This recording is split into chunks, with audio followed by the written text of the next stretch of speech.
semuanya, puji Tuhan kita kembali diberi kesempatan oleh Tuhan kita Yesus Kristus untuk kita kembali mendengar firman Tuhan. Dimanapun kakak semua bersaudara berada, percayalah bahwa waktu ini kita duduk diam, kita dengar firman Tuhan dan kita akan diberkati.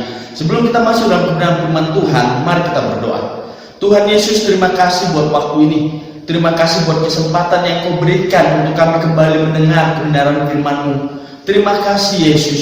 Berbicara kepada kami pribadi lepas pribadi. Pakai anak-Mu ini Tuhan yang hanya alat-Mu, di dalam nama Yesus.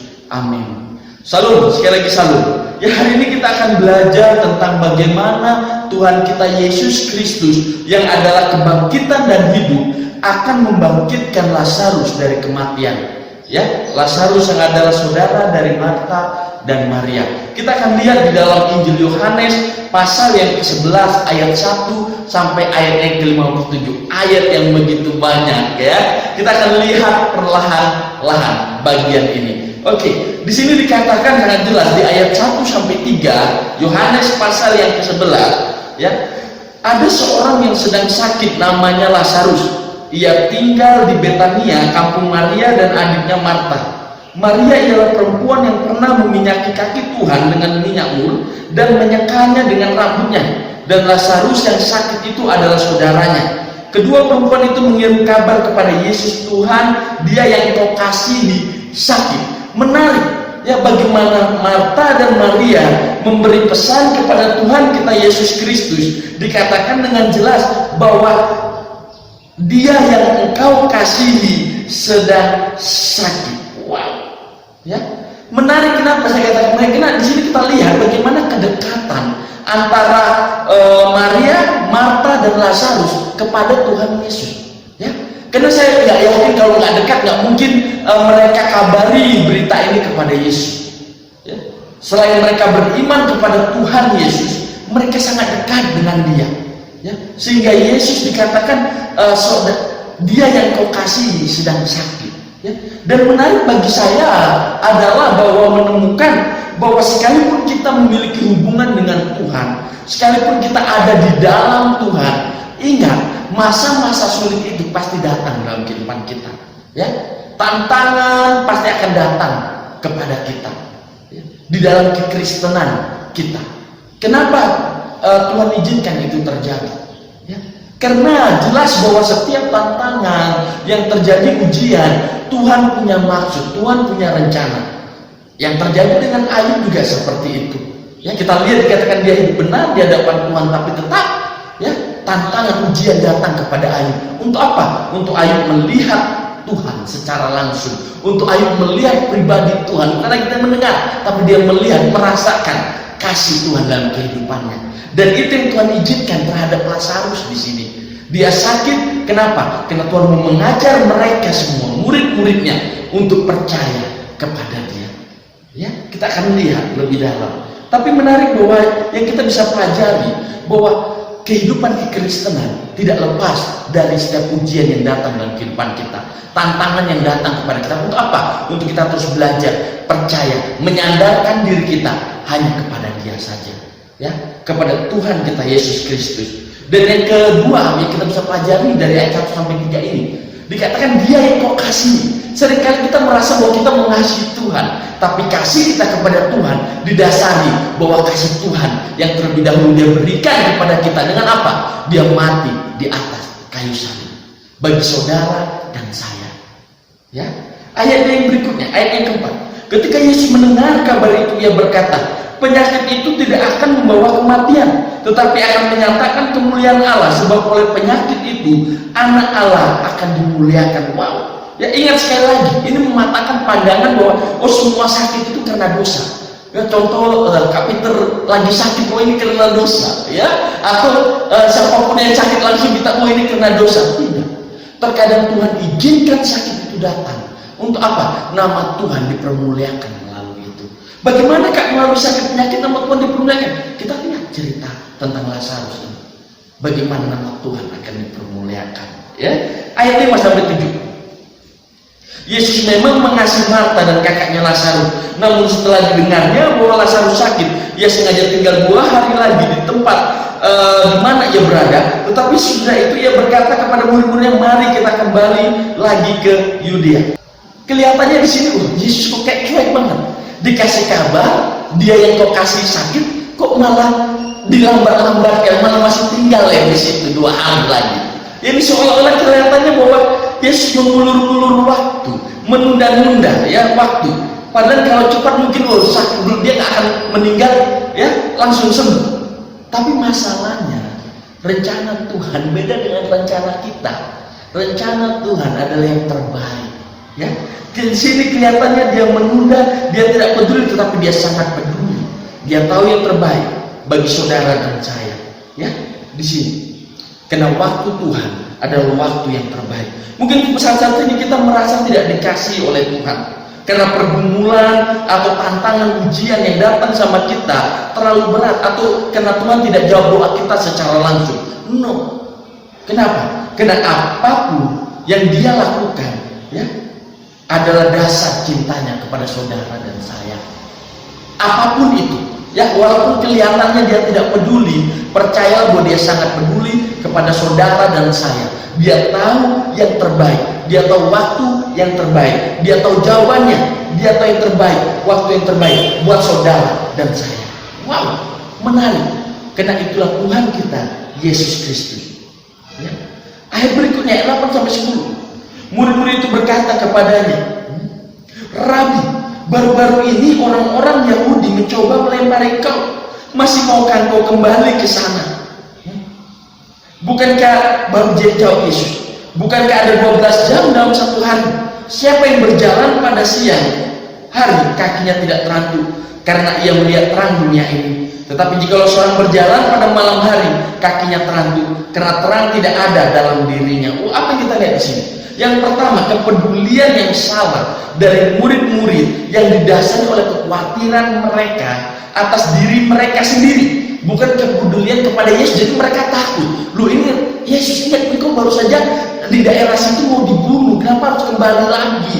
Terlalu beresiko. Ya, kelihatannya khawatirnya terhadap Tuhan Yesus, tapi sebenarnya mereka mengkhawatirkan diri mereka sendiri. Ya. Tapi dan yang kedua di sini kita lihat bagaimana Yesus tahu bahwa waktunya untuk mati belum, ya, sehingga dia berkata nggak apa-apa, ya, ada waktunya yang berjalan dalam terang.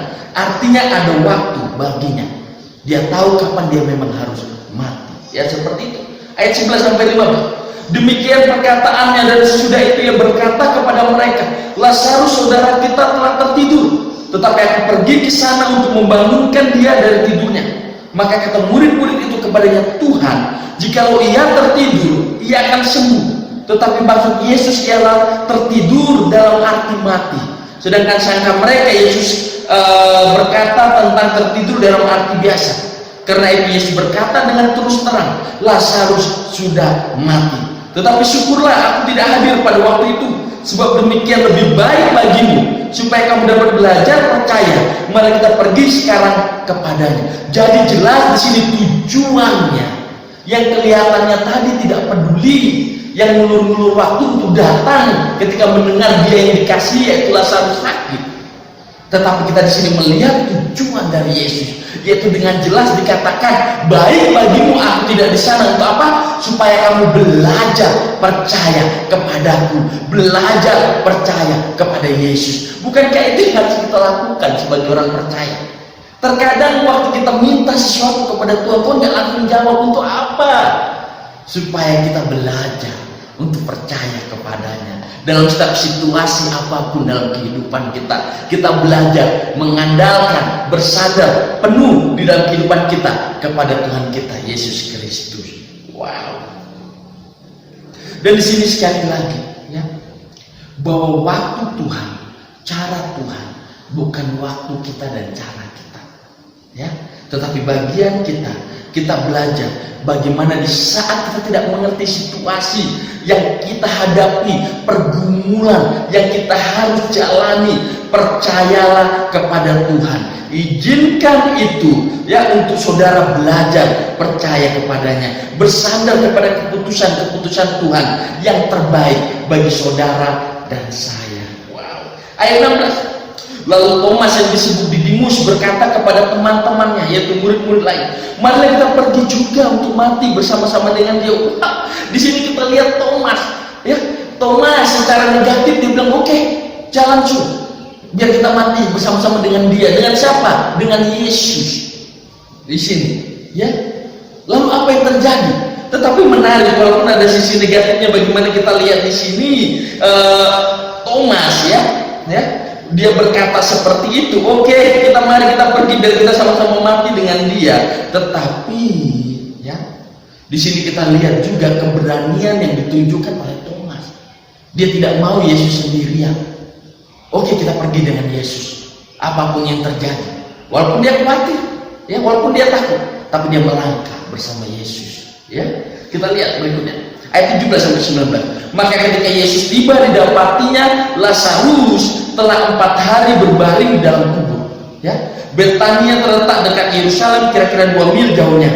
Di situ banyak orang Yahudi telah datang kepada Marta dan Maria untuk menghibur mereka berhubung dengan kematian saudaranya. Di sini jelas kita lihat akhirnya Yesus tiba, ya, walaupun belum masuk ke kampung di mana Marta dan Maria, tetapi Yesus sudah sampai di sana, ya, dan ditemukan bahwa Lazarus sudah mati selama 4 hari, dikubur sudah 4 hari. Ayat 20-23. Ketika Marta mendengar bahwa Yesus datang, ia pergi mendapatkannya, tetapi Maria tinggal di rumah. Maka kata Marta kepada Yesus, Tuhan, sekiranya Engkau ada di sana, saudaraku pasti tidak akan mati. Tetapi sekarang pun aku tahu bahwa Allah telah memberikan kepadamu segala sesuatu yang Engkau minta kepadanya. Kata Yesus kepada Marta, saudaramu akan bangkit. Wah, kita lihat bagaimana iman Marta yang percaya, ya. Kita lihat di sini, kalau Yesus bisa menyembuhkan dan bahkan membangkitkan saudaranya yang sudah mati, ya, walaupun ada keraguan akan kebangkitan itu sendiri, tetapi percayalah bahwa iman yang Marta tidak sia-sia. Kita lihat nanti bagaimana Lazarus bangkit. Jadi imannya tidak sia-sia, walaupun sekali lagi, ya, ada keraguan dalam diri Marta akan hal itu, ya. Ayat berikutnya 24-27. Kata Marta kepadanya, aku tahu bahwa ia akan bangkit pada waktu orang-orang bangkit pada akhir zaman. Jawab Yesus, akulah kebangkitan dan hidup. Barang siapa percaya kepadaku, ia akan hidup walaupun ia sudah mati. Dan setiap orang yang hidup dan percaya kepadaku tidak akan mati selama-lamanya. Percayakah engkau akan hal ini? Jawab Marta, ya Tuhan, aku percaya bahwa oleh Mesias anak Allah, dia yang akan datang kepada dunia. Wow. Di sini Marta, oh ya Tuhan, aku percaya. Tetapi Marta percaya bahwa nanti pada akhir zaman Yesus akan bangkitkan Lazarus. Tetapi sekali lagi, terkadang apa yang kita pikirkan beda dengan apa yang Allah pikirkan. Allah pikirkan yang terbaik buat saudara dan saya. Apa yang terjadi di situ? Allah bilang apa? Yesus bilang apa? Akulah kebangkitan dan hidup. Dan ini sesuatu yang luar biasa bagi saudara dan saya, bahwa Yesuslah kebangkitan dan hidup. Dia sanggup membangkitkan kita di dalam kematian. Karena bagi orang percaya, kematian bukanlah akhir dari segalanya. Kematian adalah awal dari kehidupan kekal yang Tuhan sudah berikan dalam kehidupan kita. Kebangkitan hidup, kenapa? Karena dialah kebangkitan itu sendiri. Luar biasa, ya. Di sini dikatakan dengan jelas, sangat menarik. Aku adalah kebangkitan dan hidup. Yesus kebangkitan dan hidup kita. I am. Di dalam bahasa Inggrisnya dia selalu pakai I am. Ya, dia nggak pernah bilang I will be, I'm gonna be, I want. I am. Ya, kenapa? Karena dia memang selalu ada di dalam setiap situasi. Apa yang kita butuhkan, apa yang kita perlukan, dia ada di situ. Bahkan keselamatan kita dia sudah berikan bagi saudara dan saya. Karena dialah kebangkitan, dialah hidup kita, dia jalan kita. Dia katakan apa? Ya, akulah jalan, kebenaran dan hidup. Akulah pokok anggur, akulah roti hidup, aku air hidup. Itulah Yesus, akulah kebangkitan dan hidup. Ya, wow. Ya, akulah terang dunia. Wow.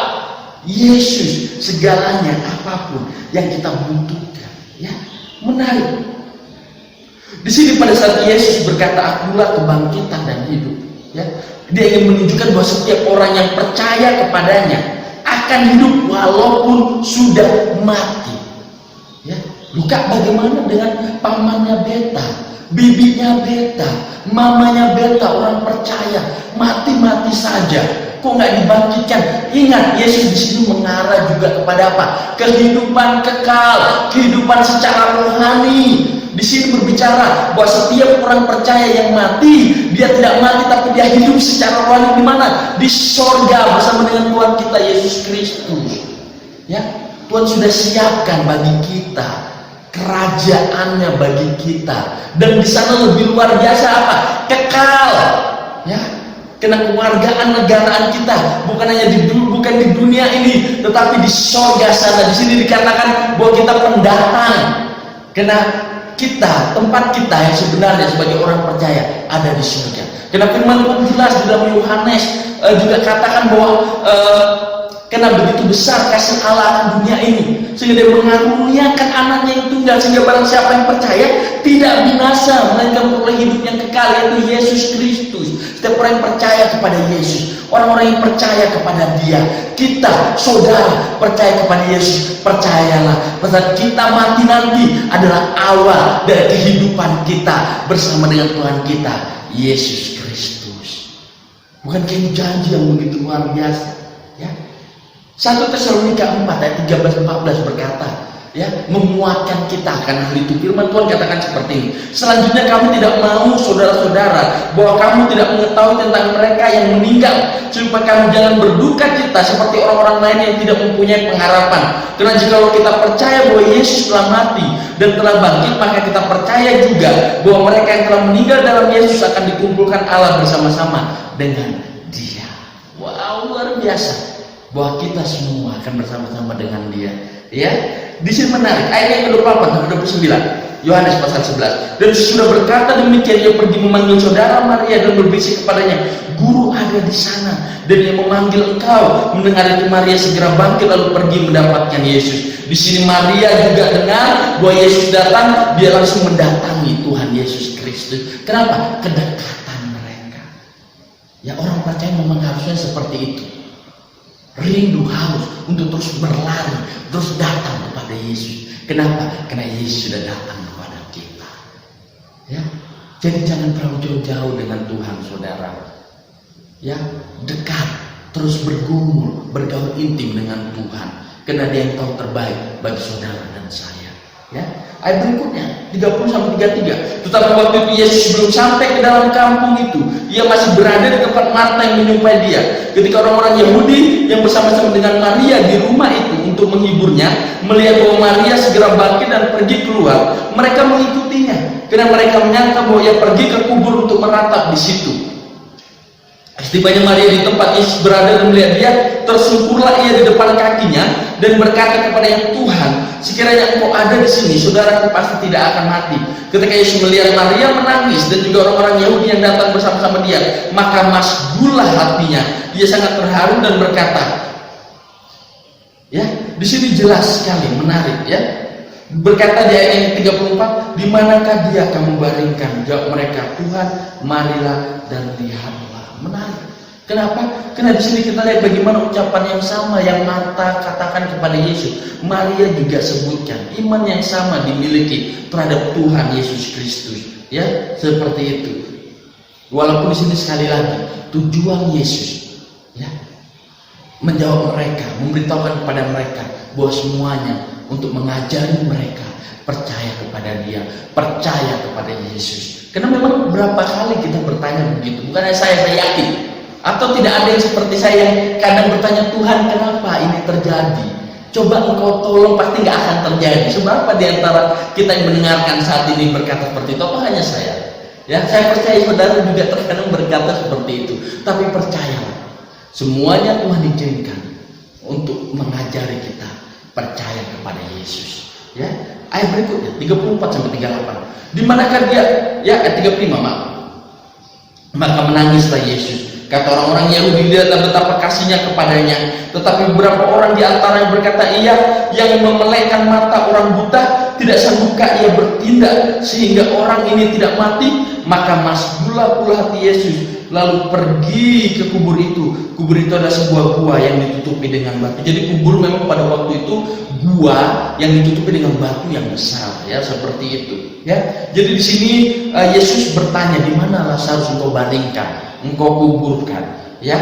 Terus yang kedua di sini kita bisa melihat bagaimana Yesus menangis, ya. Kok bisa? Jelas.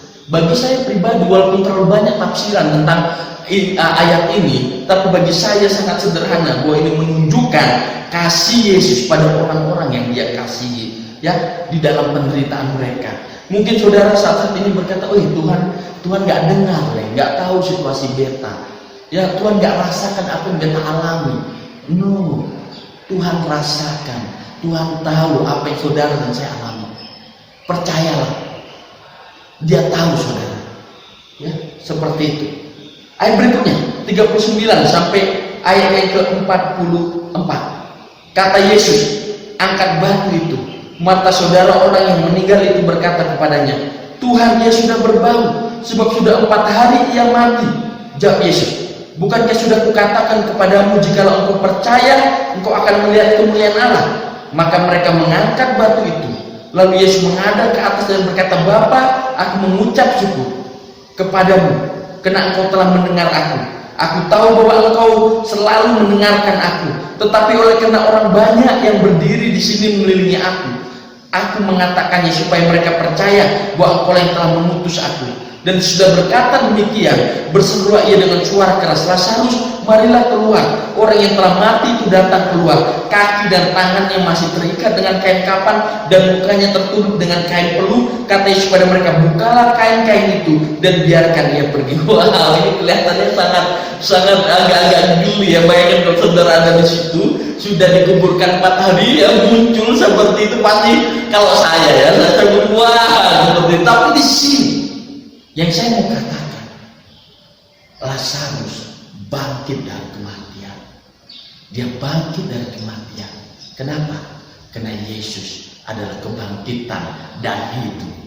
Wow, ini janji yang luar biasa.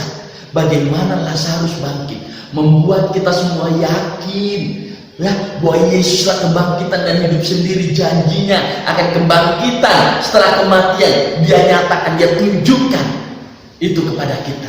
Dan bahkan dengan apa?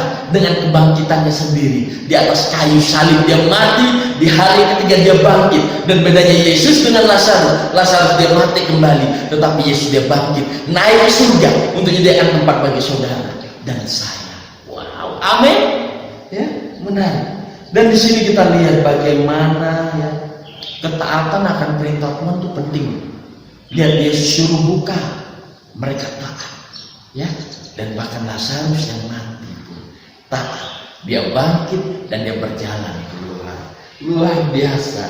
Ayat 45 sampai 46. Banyak di antara orang Yahudi yang datang melawat Maria dan yang menyaksikan sendiri apa yang telah dibuat Yesus, percaya kepadanya. Tapi ada yang pergi kepada orang Farisi dan menceritakan kepada mereka apa yang telah dibuat Yesus itu. Dilihat di sini ada 2 kelompok, ya, 2 respon yang berbeda. Yang pertama, mereka melihat apa yang Yesus buat dan percaya. Tapi ada yang melihat dan Yesus buat malah pergi berlapor, ngadu, ya, seperti sama orang-orang Farisi. Ya, artinya mereka tidak percaya. Jadi ada 2 grup di sini, dan memang kita temukan di setiap kali kita pergi penginjilan, di setiap kali kita pergi pelayanan, akan ada orang-orang yang mau percaya dengan pemberitaan kabar baik yang kita bawa. Tapi juga ada orang-orang yang menolak kita. Tapi jangan kecewa. Kalau Tuhan Yesus saja ditolak, kenapa kita tidak mau untuk ditolak? Dan lagi juga yang mereka tolak bukan kita, Tuhan kita Yesus Kristus, dan Tuhan kita Yesus yang akan deal dengan mereka. Ya, bagian kita taat, bagian kita tunduk pada Tuhan perintahkan kita memberitakan Injil, ya, memberitakan kabar baik, ya, seperti itu. Ayat yang berikutnya 47 sampai 8. Lalu imam-imam kepala dan orang-orang Farisi memanggil mahkamah agama untuk berkumpul dan berkata, apa yang harus kita buat? Sebab orang itu membuat banyak mujizat. Apabila kita biarkan dia, maka semua orang akan percaya kepadanya, dan orang-orang Roma akan datang dan akan merampas tempat suci kita serta bangsa kita. Wah, di sini kita lihat, ya, bagaimana Yesus melakukan banyak mujizat, ya. Tuhan lakukan banyak mujizat, langsung dong rapat, ya, dong langsung bingung, wah gimana nih, ya banyak melakukan mujizat, mereka merasa terancam, ya seperti itu. Dan di ayat 49 sampai 52, tetapi seorang di antara mereka yaitu Kayafas, imam besar pada tahun itu, berkata kepada mereka, kamu tidak tahu apa-apa dan kamu tidak insaf bahwa lebih berguna bagimu jika satu orang mati untuk bangsa kita daripada seluruh bangsa kita ini binasa. Hal itu dikatakan bukan dari dirinya sendiri, tetapi sebagai imam besar pada tahun itu ia bernubuat bahwa Yesus akan mati untuk bangsa itu, dan bukan untuk bangsa itu saja, tapi juga untuk mengumpulkan dan persatukan anak-anak Allah yang tercerai-berai. Luar biasa. Di sini Kayafas dipakai oleh Tuhan untuk bernubuat tentang apa yang Yesus akan kerjakan, bahwa dia mati untuk semua orang, keselamatan semua orang, untuk mengumpulkan anak-anak Allah. Karena setiap orang yang percaya, Yohanes 1 ayat 12, diberi kuasa untuk menjadi anak-anak Allah. Kalau saudara dan saya saat ini percaya kepada Yesus, artinya saudara dan saya bersaudara di dalam Tuhan. Kita adalah anak-anak Allah. Ya, seperti itu. Ayat yang terakhir, ayat 53 sampai 57. Mulai dari hari itu mereka sepakat untuk membunuh dia, karena itu Yesus tidak tampil lagi di muka umum. Di antara orang-orang Yahudi ia berangkat dari situ ke daerah dekat padang gurun, ke sebuah kota yang bernama Efraim. Di situ ia tinggal bersama murid-muridnya. Pada waktu itu hari raya Paskah, orang Yahudi sudah dekat dan banyak orang dari negeri itu berangkat ke Yerusalem untuk menyucikan diri sebelum Paskah itu. Mereka mencari Yesus dan sambil berdiri dalam bait Allah mereka berkata seorang kepada yang lain, bagaimana pendapatmu? Akankah datang juga kah ia ke pesta? Sementara itu imam-imam, kepala dan orang-orang Farisi telah memberikan perintah supaya setiap orang yang tahu di mana dia berada memberitahukannya agar mereka dapat menangkap dia. Ya, Yesus menghindar dari bahaya. Kita lihat, ya, bukan berarti dia takut, tapi dia tahu bahwa saatnya untuk mati belum tiba. Ia menghindar bukan menunggu bahaya dengan iman bahwa bapaknya pasti akan melindunginya, jadi dia tidak menghindar, tidak, tetapi dia penuh dengan hikmat. Dia Tuhan juru selamat, dia tahu waktunya belum tiba, dia menghindar, ya, dia menghindar dari tempat itu. Makanya orang cari, mereka tidak temukan.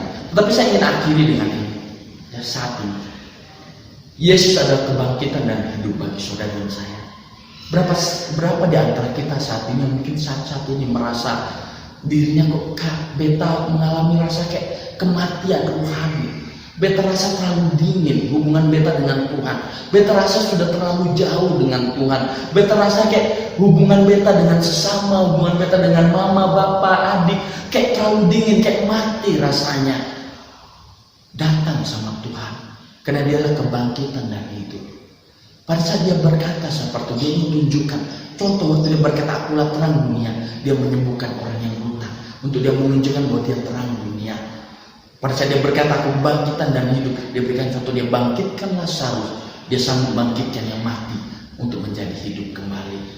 Dan itu sebuah pengharapan bagi saudara dan saya. Mungkin beberapa saat ini saudara takut akan yang namanya kematian, ya. Mungkin saudara takut akan namanya sesuatu yang mengerikan. Tapi percayalah bahwa Yesus kita ada kebangkitan dan kehidupan.